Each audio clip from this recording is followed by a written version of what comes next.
ನಮಸ್ಕಾರ ಕರ್ನಾಟಕ, ಕಣಕಣದಲ್ಲೂ ಕನ್ನಡ. ದೀಪಾವಳಿ ಹಬ್ಬ ತುಂಬ ಜೋರಾಗಿದೆ. ಇನ್ನೂ ಜೋರಾಗಿ ಯಾಕೆ ಕಾಣಿಸ್ತಾ ಇದೆ ಅಂತಂದರೆ, ನಮ್ಮ ಅಣ್ತಂಬರೇ ಆದಂಥ, ಕರ್ನಾಟಕದಲ್ಲಿ ಬಿಸ್ನೆಸ್ಸಿನ ಒಡನಾಡಿಯಾದಂಥ ನಮ್ಮ ಅಣ್ತಮ್ಮಂದ್ರೇ ಅಂತಲೇ ಹೇಳ್ಕೊಳ್ಳೋಣ, ಜೈನ ಸಮುದಾಯದ ಬಿಸ್ನೆಸ್ ಮೆನ್ಗಳು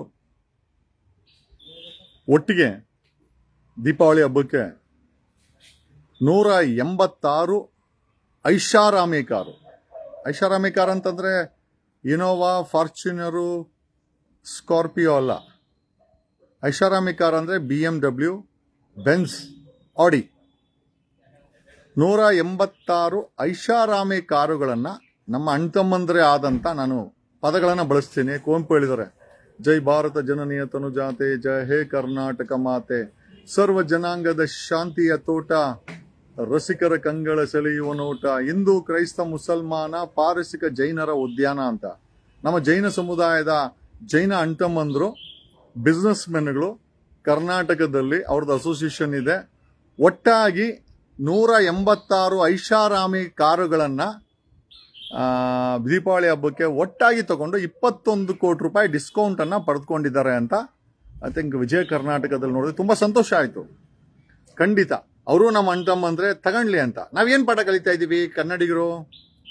ಒಬ್ಬ ಜೈನ ಸಮುದಾಯದವರು 186 ಐಷಾರಾಮಿ ಕಾರುಗಳು, BMW, ಬೆನ್ಸ್, ಆಡಿ ವಗೇರಾ ವಗೇರಾ ಅಂತ ಅನ್ಕೊಳ್ಳಿ. ಓಕೆ, ತಗೊಂಡಿದ್ದಾರೆ. ನಾವೇನ್ ಕಲ್ತ್ಕೊಂತಾ ಇದೀವಿ? ಯಾರೋ ಸ್ಟೇಟ್ಮೆಂಟ್ ಕೊಟ್ಟ ಬೀದಿಲೋ ಗಲಾಟೆ ಮಾಡೋದು, ಸಾಲ ಮಾಡೋದು, ಮನೆ ಮಾರಾಟ ಮಾಡೋದು, ಜಮೀನು ಮಾರಾಟ ಮಾಡೋದು, ಇದನ್ನ ಬಿಟ್ಟು ನಾವು ಕೂಡ ಬದುಕುವ ರೀತಿಯನ್ನ ಕಲಿತುಕೊಳ್ಳಬೇಕು. ನಮ್ಮ ಜೈನ್ ಸಮುದಾಯದ ಬಿಸ್ನೆಸ್ ಮೆನ್ ಅಣ್ತಮ್ಮಂದ್ರು 186 ಕಾರುಗಳನ್ನ ದೀಪಾವಳಿಗೆ ತಗೊಳ್ತಾರಂತೆ. ಒಂದೊಂದು ಕಾರ್ ಬೆಲೆ 1 ಕೋಟಿ ರೂಪಾಯಿ ಅನ್ಕೊಂಡ್ರು 186 ಕೋಟಿ ಆಯ್ತು.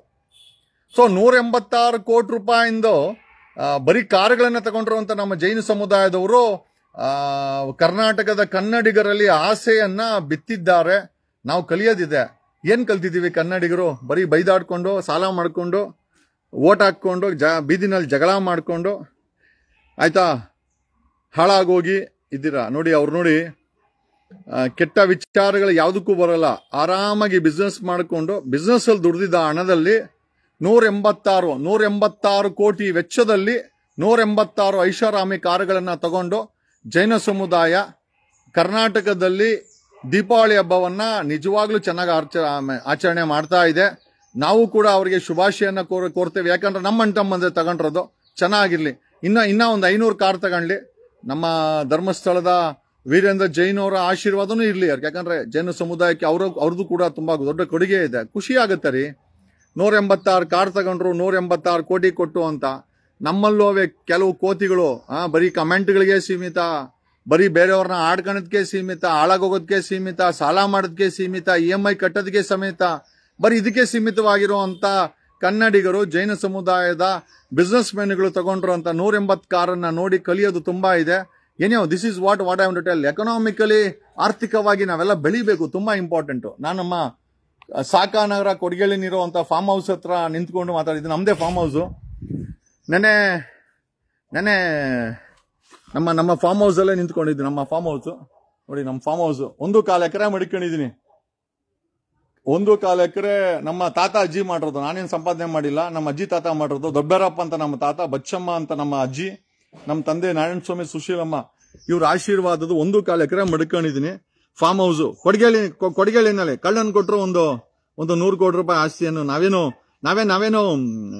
ನಾವೇನೋ ಅಷ್ಟು ಕಿಲೋ ಜಮೀನ್ದಾರ್ಗಳೇ, ಸಣ್ಣ ಪುಟ್ಟ ಜಮೀನ್ದಾರ್ಗಳು. ನಾನು ಹೇಳೋದೇನು ಅಂತಂದ್ರೆ, ನಾನು ಪ್ರತಿ ಬಾರಿ ಹೋರಾಟದ ವಿಚಾರದಲ್ಲಿ ಮನೆ KDB ಸುವರ್ಣ ರಾಜೀವ್ ಚಂದ್ರಶೇಖರ್ ಕುಟುಂಬ, ಮಾವ ಮತ್ತೆ ಹೆಂಡತಿ 1995ರಲ್ಲಿ KDB ಲ್ಯಾಂಡ್ ತಗೊಂಡು ಗುಳುಂ ಮಾಡಿದ ವಿಚಾರವನ್ನ, ದಾಬಾಸ್ಪೇಟೆ, ನಲ್ಬಂಗ್ಲಾ 150 ಎಕರೆ 149 ಎಕರೆ ಗುಳುಂ ಸ್ವಾಹ. ಸುವರ್ಣ ನ್ಯೂಸ್ ರಾಜೀವ್ ಚಂದ್ರಶೇಖರ್ ವಿಚಾರ ಮಾತಾಡಿದೆ. ನಿನ್ನೆ ಯಲಹಂಕದಲ್ಲಿ ನಮ್ಮದೇ ಕಾನ್ಸ್ಟಿಟ್ಯೂನ್ಸಿಯಲ್ಲಿ, ನಮ್ಮ ಕೃಷ್ಣ ಬೈರೇಗೌಡರ ಕಾನ್ಸ್ಟಿಟ್ಯೂನ್ಸಿಯಲ್ಲಿ ಯಲಹಂಕ ವಿದ್ಯಾಶಿಲ್ಪ್ ಸ್ಕೂಲ್ ಪಕ್ಕದಲ್ಲಿ ಶಿವನಹಳ್ಳಿ ಕೆರೆಯನ್ನ ಒಂದು ಪಂಚತಾರ ಹೋಟೆಲ್, ಆಂಧ್ರ ಮೂಲದ ಪಂಚತಾರ ಹೋಟೆಲ್ ಅವ್ರಿಗೆ ಸಿದ್ದರಾಮಯ್ಯ ಸರ್ಕಾರ ಕೆರೆನಲ್ಲಿ ಕಂಬ ಹಾಕೊಂಡು ರಸ್ತೆ ಮಾಡ್ಕೊಂಡು ದಂಧೆ ಮಾಡಕ್ಕೆ ಪರ್ಮಿಷನ್ ಕೊಟ್ಟವ್ರೆ. ಕೆಂಪೇಗೌಡರ ಕೆರೆಗಳನ್ನ ನುಂಗಿ ತಿಂದಾಕಿ ಬೆಂಗಳೂರನ್ನ ಸರ್ವನಾಶ ಮಾಡಿ ಗುಂಡಿ ರಸ್ತೆ ಮಾಡಿ ಗುಂಡಿ ಮಿನಿಸ್ಟರ್ ನಮ್ ಡಿ ಕೆ ಶಿವಕುಮಾರ್ ಒಂದು ಗುಂಡಿ ಮಿನಿಸ್ಟರ್, ಹೊಸ ಪೋರ್ಟ್ಫೋಲಿಯೋ ಡಿ ಕೆ ಶಿವಕುಮಾರ್ಗೆ ಬೆಂಗಳೂರು ಇನ್ಚಾರ್ಜ್ ಅಂಡ್ ಗುಂಡಿ ಮಿನಿಸ್ಟರ್ ಅಂತ ಹೆಸರಿಡ್ಬೇಕು. ಯಾಕಂದ್ರೆ ಈಗ 100 ಕೋಟಿನೋ 1000 ಕೋಟಿನೋ ಖರ್ಚು ಮಾಡಿ ಮತ್ತೆ ಗುಂಡಿ ಮುಚ್ಚಕ್ ಹೋಯ್ತಾವ್ರಂತೆ. ಪಾಪ ಗುಂಡಿ ಮುಚ್ತಾರೋ ಅಥವಾ ಏನ್ ಮುಚ್ತಾರೋ ದೇವರೇ ಬಲ್ಲ. ಒಂದಂತೂ ನಿಜ, ಯಾವ 1999ರಲ್ಲಿ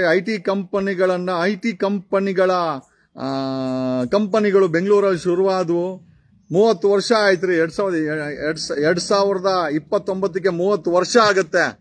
30 ವರ್ಷದಲ್ಲಿ IT ಕಂಪನಿಗಳವರು ಈಗ ಡಿ ಕೆ ಶಿವಕುಮಾರ್ ಕಾಂಗ್ರೆಸ್ ಗೌರ್ಮೆಂಟ್ಗೆ ಹಾಕೊಂಡು ಗುಮ್ತಾವ್ರೆ. ಏನ್ ಕೇಳ್ತಾವ್ರೆ ಅಂದ್ರೆ, ಕಿರಣ್ ಮಜುಮ್ದಾರ್ ಅಲ್ಲ ಗುರು, ಎಲ್ಲಾ ಗುಂಡಿಗಳು ಕಿತ್ತೋಗವೆ, ನಾವೇ ಟಾರ್ ಹಾಕೋಣ. ಕಿರಣ್ ಮಜುಮ್ದಾರ್ ಗುಂಡಿಗಳೆಲ್ಲ ಬರೀ ಬೆಂಗಳೂರು ತುಂಬಾ ಬರೀ ಗುಂಡಿಗಳೇ ಅವೆ, ಗುಂಡಿಗಳಿಗೆ ನಾನೇ ಟಾರ್ ಹಾಕ್ಸ್ಲಾ ಅಂತ ಕೇಳೋ ಮಟ್ಟಕ್ಕೆ ಕಾಂಗ್ರೆಸ್ ಸರ್ಕಾರ ಬೀದಿಗೆ ಬಂದು ನಿಂತಿದೆ.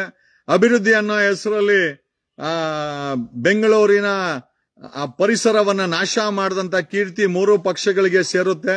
1999ರಲ್ಲಿ ಶುರುವಾದಂತ IT ಕಂಪನಿಗಳು ತಾವು ಬೆಳೆದ್ರೆ ಹೊರತು ಎಂಪ್ಲಾಯ್ಗಳ ಜೀವನವನ್ನ ಸರ್ವನಾಶ ಮಾಡಿಟ್ಟಿದೆ. ಏನಂತ ಕೇಳಿದ್ರೆ, IT-BT ಕಂಪನಿಗಳಿಗೆ ಸತತವಾಗಿ 26 ವರ್ಷ ಕಳೆದರೂ ಕೂಡ ಲೇಬರ್ ಕಾನೂನಿನಿಂದ ಎಕ್ಸಂಪ್ಷನ್ ಕೊಟ್ಟರು ಅಂತ JDS BJP ಕಾಂಗ್ರೆಸ್. ನೋಡಿ, JDS BJP ಕಾಂಗ್ರೆಸ್ ಧರ್ಮಸ್ಥಳದ ವಿಚಾರದಲ್ಲಿ ಕೊಲೆಗಾರರ ಪರವಾಗಿ ನಿಂತ್ಕೊಂಡ್ರು. JDS ಕಾಂಗ್ರೆಸ್ BJP ಬೆಂಗಳೂರಿನ IT ಕಂಪನಿ ಮಾಲೀಕರ ಜೊತೆ ನಿಂತ್ಕೊಂತಾರೆ, ಎಂಪ್ಲಾಯ್ ಜೊತೆ ನಿಂತ್ಕೊಂಡಿದೆಯಲ್ಲ. ನೀವ್ ಯಾಕೆ ಅಂತ ಕೇಳಬಹುದು. ಎಂಪ್ಲಾಯ್ಗಳಿಗೆ ಸಸ್ಪೆಂಡ್ ಮಾಡ್ಲಿ, ಕೆಲಸದಿಂದ ಕಿತ್ತಾಕ್ಲಿ, ಡಿಸ್ಮಿಸ್ ಮಾಡ್ಲಿ, ಸಂಬಳ ಕೊಡ್ದಿರ ಇರ್ಲಿ, ಇವತ್ತು ಅಪಾಯಿಂಟ್ ಮಾಡ್ಕೊಂಡು ನಾಳೆ ಮನೆಗೆ ಓಡಿಸಿದ್ರು ಕೂಡ IT-BT ಎಂಪ್ಲಾಯ್ಗಳು ಕೇಳಂಗಿಲ್ಲ. ಕಾರಣ ಯಾಕೆ ಅಂತಂದ್ರೆ, ಕಳೆದ 1990ರಿಂದ ಇಲ್ಲಿವರೆಗೂ 2029ವರೆಗೂ IT-BT ಕಂಪನಿಗಳು ಲೇಬರ್ ಕೋರ್ಟಿನ ಒಳಗಡೆ ಬರೋದಿಲ್ಲ. ಅದಕ್ಕೆ ನಿಷೇಧ ಮಾಡಿದ್ದಾರೆ ಸರ್ಕಾರ. 3 ಪಕ್ಷ, ಕುಮಾರಣ್ಣ ಬಂದ್ರು ಅದೇ, ಸಿದ್ದರಾಮಯ್ಯ ಬಂದ್ರು ಅದೇ, ಬಿಜೆಪಿಯವ್ರು ಬಂದ್ರು ಅದೇ. IT ಕಂಪನಿ ಮಾಲೀಕರ ಜೊತೆ ಸರ್ಕಾರ ಇದೆ ಹೊರತು IT-BT ಕಂಪನಿಗಳ ಜೊತೆ ಇಲ್ಲ.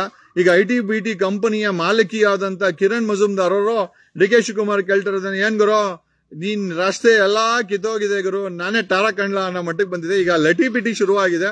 ಜೊತೆಲೆ ಮೋಹನ್ ದಾಸ್ ಪೈ ಅವರು ಅದ್ಯಾವ್ದೋ ಗೂಗಲ್ ಕಂಪನಿ ಎಲ್ಲೋ ಓಡಾಯ್ತು ಅಂತ ಬೇರೆ ಅವ್ರೊಂದ್ ಬಿಟ್ರು. ಹೆಂಗಾಗ್ಬಿಟ್ಟಿದೆ ಅಂತಂದ್ರೆ, ಬೆಂಗಳೂರು ಅಭಿವೃದ್ಧಿ ಆಗೋಗಿದೆ. ನಿಮ್ಮ IT-BT ಕಂಪನಿಗಳು ಬೇಡ ಗುರು, ನಿಮ್ಮ ಈ ಅಪಾರ್ಟ್ಮೆಂಟ್ಗಳು ಬೇಡ. ಬೆಂಗಳೂರಲ್ಲಿ ಕೇವಲ 1.5% ಹಸಿರಿದೆ. ಬೆಂಗಳೂರಲ್ಲಿ ಬರಬಾರ್ದು ಕಾಯಿಲೆ ಎಲ್ಲ ಬಂದ್ಕೊಂಡು ಜನ ದಿನ ಮನೆಯಲ್ಲಿ 1/4 kg ಮಾತ್ರೆ ತಿನ್ಕೊಂಡು ಜೀವನ ಮಾಡೋ ಮಟ್ಟಕ್ಕೆ ಬೆಂಗಳೂರನ್ನ ಅಭಿವೃದ್ಧಿ ಮಾಡಿದಿರ ಗುರು. ಮೋಹನ್ ದಾಸ್ ಪೈ ಅವರೇ, ದಯಮಾಡಿ ಇನ್ ಯಾವ IT-BT ಕಂಪನಿನೂ ಬೇಡ ರೀ. ಬೆಂಗಳೂರು 1.4 ಕೋಟಿ ಪಾಪ್ಯುಲೇಷನ್ ತುಂಬಿ ತುಳುಕ್ತಾ ಇದೆ. ನೀವಂತೂ ಹೆಲಿಕಾಪ್ಟರ್ ಓಡಾಡ್ತೀರಾ. ಗೂಗಲ್ ಕಂಪನಿ ಹೋದ್ರೆ ಹೋಗ್ಲಿ ಗುರು, ಬರೀ ಬೆಂಗಳೂರು ತುಂಬಾ ಬರೀ ಬಿಲ್ಡಿಂಗು, ರೋಡು, ಗಾಡಿ, ಧೂಳು, ಗಲೀಜ್ ಇದು ಬಿಟ್ರೆ ಏನೂ ಇಲ್ಲ.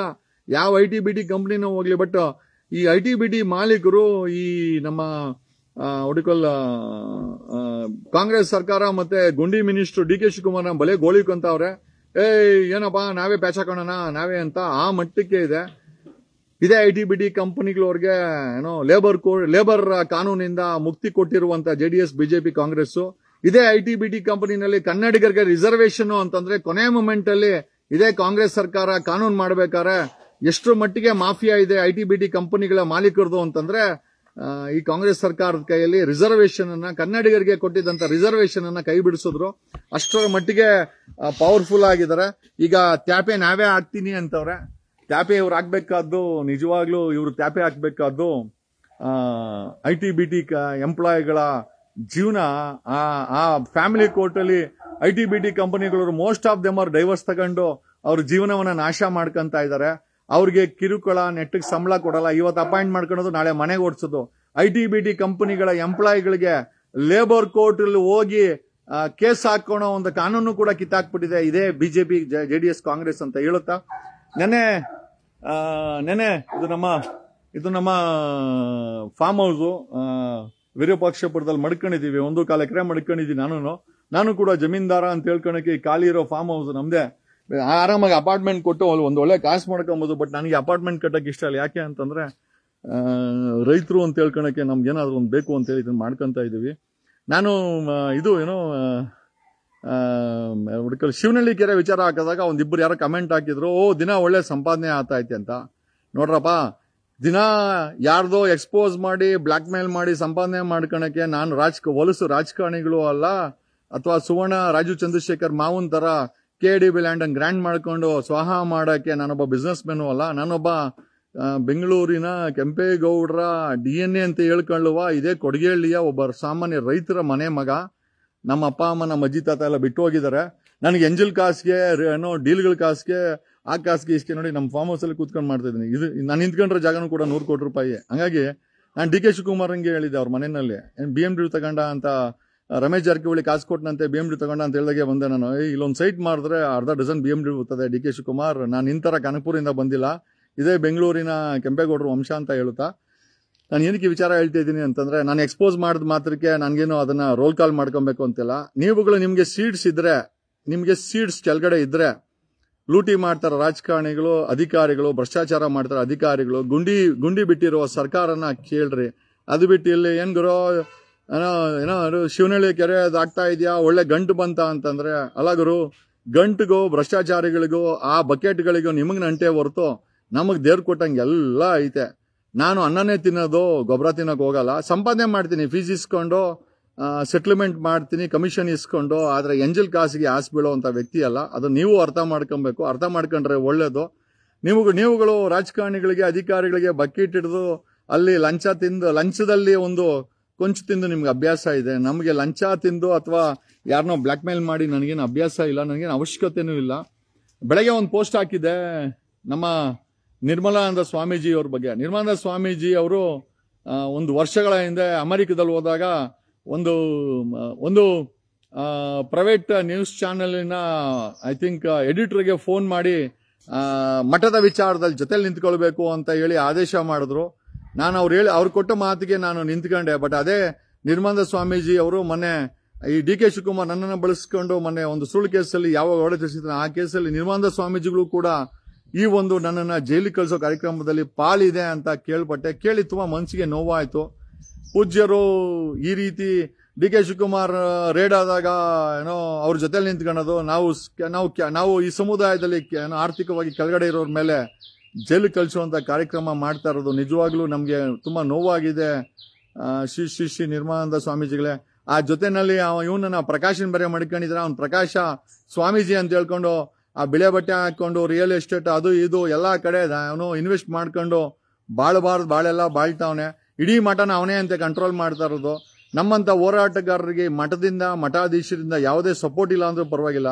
ಬಟ್ ಆದ್ರೆ DK ಶಿವಕುಮಾರ್ ದ್ವೇಷದ ರಾಜಕಾರಣದಲ್ಲಿ ನಿಮ್ದು ಪಾತ್ರ ಇದೆ ಅಂತ ಕೇಳ್ಪಟ್ಟೆ. ನಿಜನೋ ಸುಳ್ಳ ಗೊತ್ತಿಲ್ಲ. ಸ್ವಾಮೀಜಿಗಳೇ ಅದನ್ನ ಬಗೆಹರಿಸಬೇಕು ಅಂತ ಹೇಳುತ್ತಾ, ನೀವು ಹಾಲಲ್ಲಾದ್ರೂ ಹಾಕರಿ, ನಮ್ಮನ್ನ ನೀರಲ್ಲಾದ್ರೂ ಹಾಕಿ, ಬೆಂಕಿಲಾದ್ರೂ ಹಾಕಿ, ನಮ್ಮ ನಿಷ್ಠೆ ಮಠದ ಕಡೆ, ಸಮುದಾಯದ ಕಡೆ, ಮಠಾಧೀಶ ಕಡೆ ನಿಜವಾಗ್ಲೂ ಯಾವಾಗ್ಲೂ ಪ್ರಾಮಾಣಿಕವಾಗಿರ್ತದೆ ಅಂತ ಹೇಳುತ್ತಾ, ನೀವು DK ಶಿವಕುಮಾರ್ ಏನೋ ನನ್ನನ್ನ ಜಾರಕಿಹೊಳಿ ಕೇಸಲ್ಲಿ ಬಳಸ್ಕೊಂಡು ಸುಳ್ಳು ಕೇಸಲ್ಲಿ ಒಳಗಡೆ ಕಳಿಸ್ದೆ. ನಾನು ಹೋರಾಟ ಮಾಡ್ಕೊಂಡು ಹೊರಗಡೆ ಬಂದೆ. ನನಗೆ ಹೋರಾಟ ಏನು ಹೊಸದೇನಲ್ಲ ಸ್ವಾಮೀಜಿ ಅವರೇ.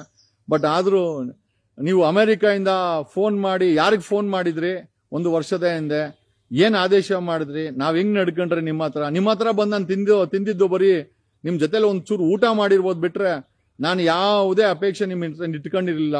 ಮಠದಲ್ಲಿ ರಿಯಲ್ ಎಸ್ಟೇಟ್ ಮಾಡೋರು, ಚಾನೆಲ್ ದುಡ್ಡು ಹಾಕೋರು, ಏನೇನ್ ಮಾಡೋರು ಎಲ್ಲರೂ ಇದ್ದಾರೆ. ಸುಮಾರು ಜನ ಪೋಟುಂಟಿಗಳು ಕೂಡ ಇದ್ದಾರೆ. ನಾನು ಹೇಳಕ್ಕೇನು ನಂಗೇನು ಸಮಸ್ಯೆ ಇಲ್ಲ.